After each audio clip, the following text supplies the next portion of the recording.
अस्सलाम वालेकुम, मुझे कैसे हैं सब लोग? होप सो सब ठीक होंगे। आज हम physics according to new syllabus chapter 5 का टॉपिक देखेंगे, elastic deformation and elastic limit. Elastic deformation हम देखेंगे क्या होती है, मतलब अगर हमने ना इलास्टिसिटी से प्रीवियस लेक्चर में डिफाइन किया था, टर्मिनोलॉजीज को डिफाइन करेंगे, इलास्टिक डिफॉर्मेशन को, इलास्टिक लिमिट, मतलब एक ग्राफ ड्रॉ करेंगे, उसमें इन सारी टर्मिनोलॉजीज को डिफाइन करेंगे। उससे पहले कहते हैं ना टेंसाइल टेस्ट का मतलब है एक ऑब्जेक्ट है जिसकी लेंथ चेंज करवाना चाह रहे हैं, उसके लिए आप फोर्स कितनी लगा रहे हैं, उसकी लेंथ में चेंज कितना आता है, उसको टेंसाइल टेस्ट कहते हैं। कहते हैं metal wise extended, metal wise के ऊपर एक फोर्स लगाई जाती है at a specific deformation rate, उसके ऊपर उस मतलब उसकी लेंथ भी चेंज हो रही होती है। Stress is generated in the while during we are continuously recorded by a suitable electronic device. कि एक इलेक्ट्रॉनिक डिवाइस में बच्चे आप एक वायर को प्लेस करते हैं, उसके ऊपर जितनी आप स्ट्रेस अप्लाई कर रहे होते हैं उसको भी इलेक्ट्रॉनिकली रिकॉर्ड किया जा रहा होता है, उसमें डिफॉर्मेशन जितनी आ रही होती है, मतलब चेंज जितना आ रहा होता है, उसको भी रिकॉर्ड किया जा रहा होता है। ठीक है, और आप जैसे फोर्स का मतलब है जो स्ट्रेस आपने रिकॉर्ड किया और जो लॉन्गेशन मतलब उसके जो लेंथ में चेंज आया, उसको हम लोग साथ साथ जो है कह लें इलेक्ट्रॉनिकली ग्राफ भी प्लॉट किया जाता है between stress and strain curve, जिसको हम बोलते हैं, मतलब स्ट्रेस और स्ट्रेन के दरमियान एक ग्राफ प्लॉट किया जाता है ऑटोमेटिकली इलेक्ट्रॉनिकली, और वो ग्राफ जो है यूजुअली एक्स वाई मतलब एक्सिस के ऊपर प्लॉट किया जाता है, जिसको एक्स वाई चार्ट रिकॉर्डर बोलते हैं। तो आपके पास इस तरह से एक टिपिकल जो डक्टाइल मटेरियल्स के लिए इस तरह का एक ग्राफ ऑब्टेन होता है। आपके पास along the X axis strain होता है, along the Y axis stress होता है, और इस तरह का एक ग्राफ प्लॉट होता है। अच्छा, वो आपको ये बात कह रहे हैं कि हमारे पास यूजुअली ना इस तरह की एक इलेक्ट्रॉनिक मशीन होती है जिसमें यहाँ पे मतलब एक वायर प्लेस कर दी जाती है, जिस वायर के बाद फोर्स अप्लाई करेंगे उसकी लेंथ में चेंज को देखेंगे, और साथ में ना इस तरह के बच्चे एक कंप्यूटर जो है एक इलेक्ट्रॉनिक सिस्टम इसके साथ अटैच्ड है।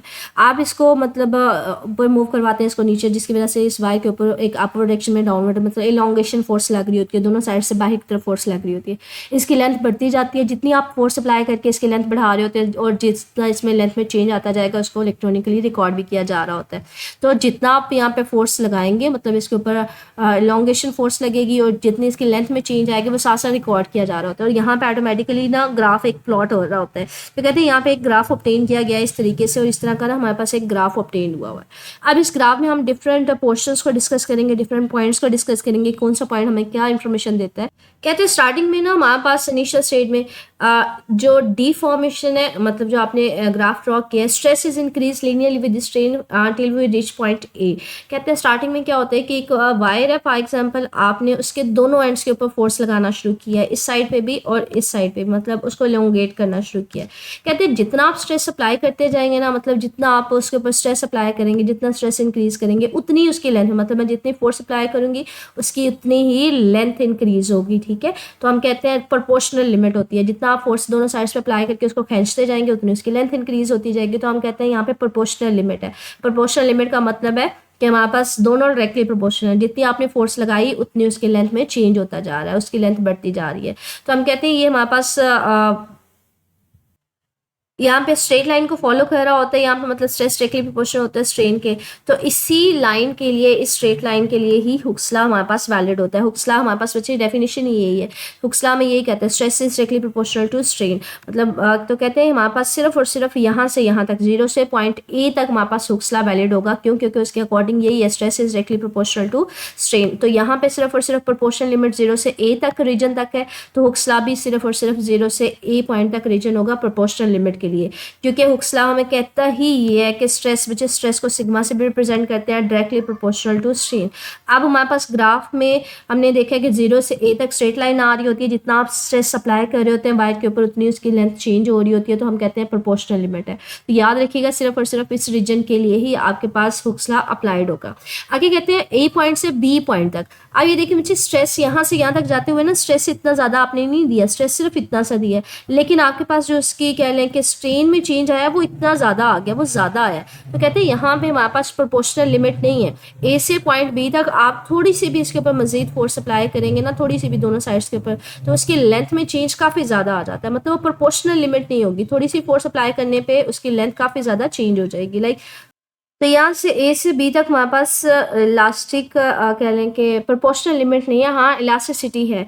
इलास्टिसिटी का मतलब क्या है? स्टार्टिंग में आपने बच्चे यहाँ पे जीरो से ए तक जितनी स्ट्रेस अप्लाई की थी दोनों साइड्स पे उतनी उसमें लेंथ में चेंज आ गया। ए से बी तक हमारे पास बच्चे प्रोपोर्शनल लिमिट तो नहीं है, इसका मतलब कि आपने थोड़ी सी स्ट्रेस भी अप्लाई की ना, उसकी लेंथ ज़्यादा चेंज होगी है। लेकिन हाँ, ओवरऑल 0 से बी तक ये still with in elastic limit है। विद इन इलास्टिक लिमिट का मतलब है मैं यहाँ से जितनी मैंने फोर्स यहाँ से इसको पकड़ा हुआ है यहाँ से, तो अगर मैं फोर्स उस पॉइंट पे छोड़ देती हूँ तो ये वापस अपनी ओरिजिनल इसी हालत में वापस चला जाएगा। तो कहते हैं कि हमारे पास ए से बी तक स्ट्रेस और स्ट्रेन प्रोपोर्शनल नहीं है, लेकिन हाँ 0 से बी तक टोटल यहाँ से यहाँ तक जितनी आपने स्ट्रेस उसको अप्लाई की हुई है, पकड़ा हुआ है, अगर वो मैं छोड़ देती हूँ, मतलब स्ट्रेस रिमूव कर देती हूँ, तो वो अपनी ओरिजिनल हालत में इसी शेप में वापस से ज़रूर आ जाएगा। तो कर्व जो है वो रिट्रेस कर जाएगा ओरिजिनल पाथ को। तो हम कहते हैं पॉइंट 0 से ओ बी तक जो है मटीरियल जो है विद इन इलास्टिक है। हमने डेफिनेशन पढ़ी थी इलास्टिसिटी की, अगर after the removal of the force object अपने ओरिजिनल स्टेट में वापस आ जाए, हम उसको इलास्टिसिटी कहते हैं। तो कहते हैं यहाँ से 0 से पॉइंट बी तक इसमें ना दो पोर्शन आ रहे हैं, एक तो हमारे पास प्रोपोर्शनल आ रही है लिमिट और दूसरी मेरे पास आ रही है यहाँ पे कह लें कि इलास्टिसिटी आ रही है।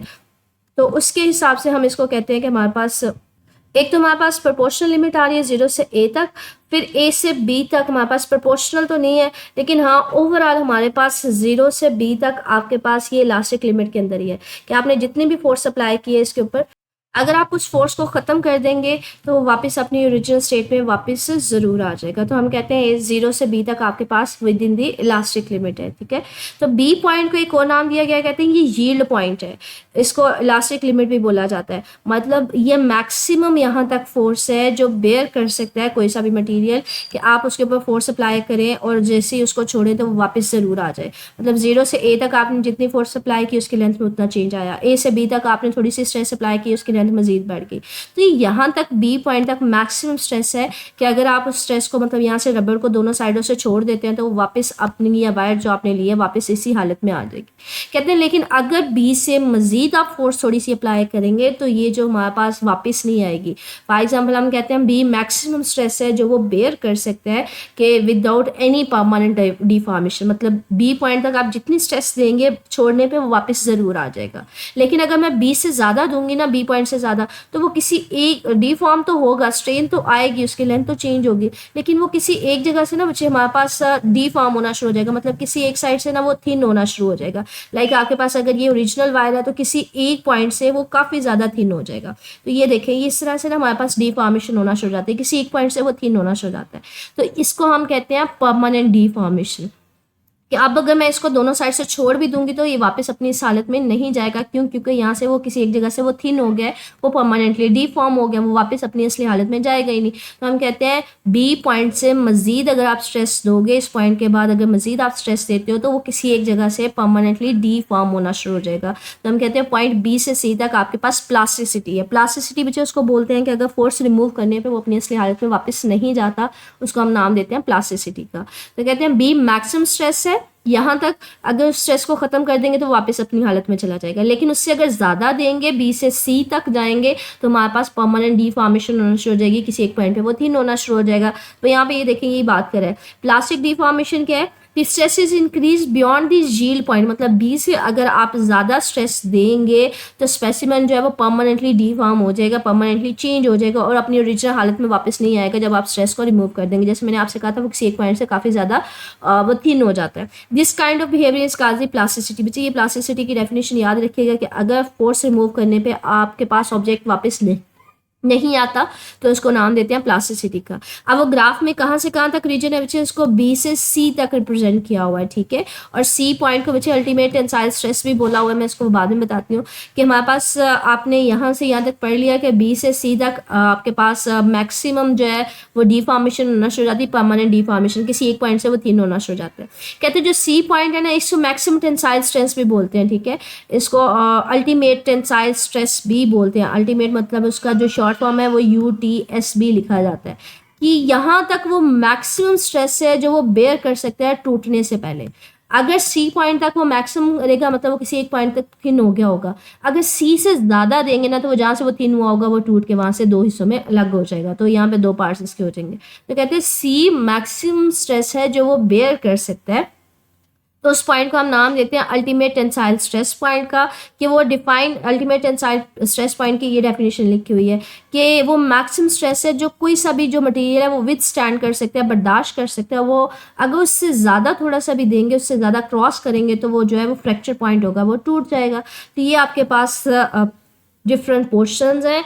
आपके पास ग्राफ जो स्ट्रेस स्ट्रेन ग्राफ ऑब्टेन हो रहा होता है 0 से पॉइंट ए तक, आपके पास लीनियर बिहेवियर होता है, मतलब डायरेक्टली प्रोपोर्शनल होता है कि आप जितनी फोर्स लगाएंगे, जितना स्ट्रेस देंगे, उतनी ही उसमें स्ट्रेन आएगी। ए से बी तक आप स्ट्रेस थोड़ी सी देते हैं लेकिन स्ट्रेन ज़्यादा हो जाता है, लेकिन कहते हैं ओवरऑल 0 से बी तक ये हमारे पास ना इलास्टिक लिमिट के अंदर अंदर ही होता है कि आप जितनी भी स्ट्रेस अप्लाई आपने की होगी, अगर आप उसको छोड़ देंगे तो वो वापस अपनी असली हालत में ज़रूर आ जाएगा। लेकिन बी पॉइंट जो है वो यील्ड पॉइंट है, मतलब मैक्सिमम स्ट्रेस है जो वो बेयर कर सकता है, जिसको छोड़ने पर वापस आ जाएगा। लेकिन अगर बी से ज़्यादा आप देंगे ना तो वो किसी एक जगह से थिन होना शुरू हो जाएगा। तो थिन होता होता बी से सी तक हम कहते हैं प्लास्टिसिटी आती जाएगी, मतलब परमानेंट वो डिफॉर्म होता जाएगा। सी पॉइंट कहते हैं वो मैक्सिमम है, वो जो बेयर किया उसने, मतलब वो परमानेंटली डिफॉर्म हो गया, तो इसको अल्टीमेट टेंसाइल स्ट्रेस भी कहते हैं। अगर इससे थोड़ा सा ज़्यादा करेंगे ना, मुझे यहाँ से थिन हुआ होगा ना, वहाँ से टूट के ना ये दो पीसेस में डिवाइड हो जाएगा, ठीक है, दो अलग सेपरेट पीसेस में डिवाइड हो जाएगा। तो ये हमारे पास एक ओवरऑल मटीरियल का ग्राफ है जिसमें डिफरेंट पोर्शंस आपके पास शो हुए हैं। इस ग्राफ को ये देखिए, ये फिगर के साथ भी ना एक्सप्लेन किया हुआ है कि आपने अलोंग द एक्स एक्सिस आपने स्ट्रेन लेनी है, अलोंग द वाई एक्सिस आपने स्ट्रेस लेना है। ये ओरिजिनल वायर है, ठीक है, जिसकी कोई लेंथ ओरिजिनल लेंथ एल है। तो स्टार्टिंग में आपके पास ये देखिए, ये स्टार्ट से ना इसको शो करवा रहा है इसके साथ, ठीक है, ये आपके पास स्टार्ट में यहाँ पे।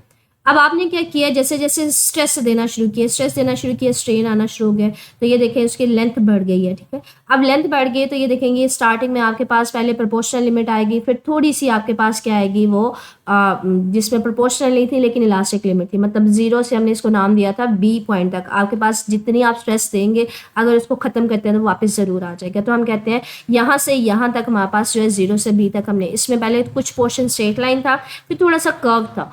अब यहाँ तक बी पॉइंट हमने कहा था यील्ड पॉइंट है, ये मैक्सिमम स्ट्रेस है जो बेयर करेगा। अगर उससे मजीद आप देंगे ना तो उसमें परमानेंट डिफॉर्मेशन होना शुरू हो जाएगी। ये देखिए, इससे मजीद अगर आप दोनों साइडों पे फोर्स अप्लाई करते हैं तो ये दरमियान से ना यहाँ पे थिन होना शुरू हो जाता है, इसको नेकिंग बोलते हैं, मतलब ठीक है, यहाँ पे वो परमानेंटली डिफॉर्म हो जाएगा। तो यहाँ पे ये देखें कि यहाँ से अगर यहाँ तक इसको दे रहे हैं तो इसमें परमानेंट डिफॉर्मेशन हो रही है, जिसको प्लास्टिसिटी भी बोलते हैं, इसको प्लास्टिक डिफॉर्मेशन भी बोलते हैं, इसको प्लास्टिसिटी भी बोलते हैं। कि अगर आप बी से पॉइंट सी तक जाएंगे तो वो थिन होना शुरू हो जाएगा, परमानेंटली डिफॉर्म होना शुरू हो जाएगा। तो इस पॉइंट को हमने सी पॉइंट को अल्टीमेट टेंसाइल स्ट्रेस का भी नाम दिया था कि ये मैक्सिमम बेयर कर सकता है जो इसमें परमानेंट डिफॉर्मेशन हुई है। अगर इस फ्री पॉइंट से थोड़ा सा भी मजीद देंगे तो वो जहाँ से नेकिंग हुई होगी, जहाँ से वो बारीक हुआ होगा, थिन हुआ होगा, वहाँ से फ्रैक्चर हो जाएगा, वहाँ से टूट जाएगा। तो यहाँ से यहाँ तक पॉइंट उसका क्या हो जाएगा, फ्रैक्चर पॉइंट हो जाएगा। ये नेकिंग को बचे अल्टीमेट टेंसाइल स्ट्रेस है कि मैक्सिमम यहाँ तक उसने बेयर कर दिया। अगर मैं मजीद इससे थोड़ी सी भी दूंगी ना तो वो यहाँ से यहाँ तक कहीं पर भी वो ब्रेक हो सकता है, ठीक है। तो ये आपके पास टेंसाइल स्ट्रेस स्ट्रेन कर्व है जिसको आपने डिफाइन करना है, जिसमें हमने कुछ टर्मिनोलॉजीज बताई हैं, जिसमें हमने प्रोपोर्शनल लिमिट होती है। और याद रखिएगा बच्चे, जो हुक्स लॉ होता है वो सिर्फ और सिर्फ प्रोपोर्शनल लिमिट के लिए ही वैलिड होता है, मतलब वो यही कहता है stress is directly proportional to strain. तो 0 से ए तक सिर्फ हुक्स लॉ होगा, ठीक है। उसके बाद हमने इलास्टिक लिमिट बताई, इलास्टिक लिमिट 0 से बी तक होगी। फिर हमने डिफाइन किया यील्ड पॉइंट क्या होता है, फिर हमने प्लास्टिसिटी को डिफाइन किया, ठीक है। आगे हमारे पास बच्चे एक छोटा सा शॉर्ट क्वेश्चन आ जाता है most commonly, differentiate between ductile and brittle. अच्छा, इसको याद करने का वे क्या है? डक्टाइल का मतलब होता है बच्चे जो डीट होते हैं, जो इजीली नहीं टूटते, वो पहले डिफॉर्म होंगे, वो पहले किसी एक जगह से थिन होंगे, फिर वो टूटेंगे, ठीक है। और ब्रिटल का मतलब होता है जो डायरेक्टली टूट जाते हैं, मतलब जिनमें किसी किस्म की डिफॉर्मेशन नहीं होती। डक्टाइल में बच्चे रबड़ की पोनी की मोस्ट कॉमनली एग्जांपल दे दी जाती है कि फॉर एग्जांपल अगर ये पोनी है ना, आप इसको खींचते रहें, मोस्टली बच्चियाँ जो बालों में इस्तेमाल करती हैं, इसको खींचते रहें, किसी जगह से ना वो ज़्यादा कहीं पर वो थिन हो जाती हैं, तो मतलब वो हम कहते हैं परमानेंटली डिफॉर्म होंगी। जब वो एक दफ़ा डिफॉर्म होंगी, बाद में जब ज़्यादा इस्तेमाल करेंगे, जहाँ से वो पतली हुई होंगी ना, थिन हुई होगी, वहाँ से वो टूट जाएगी। तो ये हमारे पास एग्जांपल होती है डक्टाइल की, जो डीट है, जो पहले डिफॉर्म होंगे फिर वो टूटेंगे। तो वो यहाँ पे कहते हैं सब्सटेंस विच अंडरगो डिफॉर्मेशन, पहले वो डिफॉर्म होते हैं फिर वो ब्रेक होते हैं, उनको डक्टाइल देते हैं, जिसमें आपके पास मेटल्स होती हैं, यूजुअली लेड, कॉपर, रबर भी बच्चे इसमें आ जाएगी, और wrought iron are ductile. Ductile का वर्ड याद रखिएगा, डीट होते हैं जो पहले डिफॉर्म होंगे फिर ब्रिटल, ब्रिटल ऐसे होते हैं जो डायरेक्टली ब्रेक डाउन हो जाते हैं, जिसमें किसी किस्म की डिफॉर्मेशन नहीं होती, जिससे मोस्ट कॉमन एग्जांपल बच्चे ग्लास की आ जाती है। आपने शीशे का ग्लास देखा हो, कभी उसमें डिफॉर्मेशन देखी है? मतलब उसमें तो हमने नहीं देखा कि कहीं से वो थिन हुआ हो या कहीं से कुछ इस तरह का हुआ हो, तो वो तो डायरेक्टली टूट जाता है। तो इसलिए हम कहते हैं वो इसमें किसी किस्म की डिफॉर्मेशन नहीं होती। तो ब्रिटल का मतलब है जो इजीली ब्रेक हो जाए, जिसमें किसी किस्म की डिफॉर्मेशन नहीं होगी। तो हम कहते हैं जो ब्रेक हो जाते हैं with in the elastic limit, मतलब उसमें डिफॉर्मेशन नहीं होगी, उनको ब्रिटल बोलते हैं। जैसे यहाँ पे एग्जांपल हाईलाइट की हुई है ग्लास की, ठीक है, और high carbon steel are also brittle, ठीक है। इसके अलावा ये कुछ एग्जांपल्स हैं, वो देख लीजिएगा। तो ये शॉर्ट क्वेश्चन मोस्ट कॉमनली आ जाता है, differentiate between brittle and ductile. बच्चे क्या करते हैं, ये वाला आंसर डक्टाइल में लिख देते हैं, ये वाला आंसर ब्रिटल में लिख देते हैं। तो ये काम नहीं करना, दोनों के वर्ड्स याद रखिएगा। डक्टाइल का मतलब है जो डीट है, जो डिफॉर्मेशन फॉलो करते हैं, और ब्रिटल का जो इजीली ब्रेक हो जाते हैं। अच्छा, जो स्ट्रेस स्ट्रेन कर्व है बच्चे, यहाँ पे तो स्ट्रेस स्ट्रेन कर्व में हम कह रहे हैं ना, वो पहले डी फॉर्म होगा, पहले लीनियर होगा, फिर डी फॉर्म होगा, फिर फ्रैक्चर होगा। तो ये डी फॉर्मेशन वाला जो स्ट्रेस स्ट्रेन कर्व है, ये सिर्फ और सिर्फ कौन से मटेरियल फॉलो करते हैं, ये डक्टाइल वाले फॉलो करते हैं। इस ग्राफ को ब्रिटल वाले मटेरियल्स फॉलो नहीं करते। तो ये मोस्ट कॉमनली शॉर्ट क्वेश्चन आ जाता है, इसको देख लीजिएगा। इसके अलावा आपके पास ये भी एमसीक्यू आ जाता है कि स्ट्रेस स्ट्रेन कर्व को कौन से मटेरियल फॉलो करते हैं, डक्टाइल या ब्रिटल। तो स्ट्रेस स्ट्रेन कर्व को से डक्टाइल, क्योंकि उसमें डिफॉर्मेशन आप सारी बता रहे हैं, प्लास्टिसिटी बता रहे हैं, तो उसको डक्टाइल मटेरियल फॉलो कर रहे होते हैं, ठीक है। ये ओवरऑल बच्चे आपके पास लॉन्ग क्वेश्चन है, एक्सरसाइज में नहीं बनाया हुआ है, लेकिन ये ओवरऑल लॉन्ग क्वेश्चन होता है। इसमें शॉर्ट क्वेश्चंस आ जाते हैं, इसमें प्रोपोर्शनल लिमिट आ जाती है। अच्छा, ये एमसीक्यू भी आ जाता है, हुक्स लॉ कहाँ पे वैलिड होता है, प्रोपोर्शनल लिमिट आ जाता है, आपके पास प्लास्टिसिटी की डेफिनेशन आ जाती है, यील्ड पॉइंट की डेफिनेशन आ जाती है, आपके पास अल्टीमेट टेंसाइल स्ट्रेस पॉइंट की डेफिनेशन आ जाती है। तो ये छोटी छोटी इसके अंदर टर्मिनोलॉजीज हैं जो पूछी जा सकती हैं। प्लास्टिक डिफॉर्मेशन मोस्ट कॉमनली आ जाती है, जिससे मैंने आपसे कहा था प्लास्टिसिटी की डेफिनेशन कर लीजिएगा, स्टार्ट से लेके पहली 3 लाइनें, ठीक है। तो ये इसके अंदर छोटी छोटी सी डेफिनेशन पूछी जा सकती हैं, ठीक है। तो ओवरऑल आप पूरा टॉपिक ही करेंगे, साथ में ग्राफ करेंगे।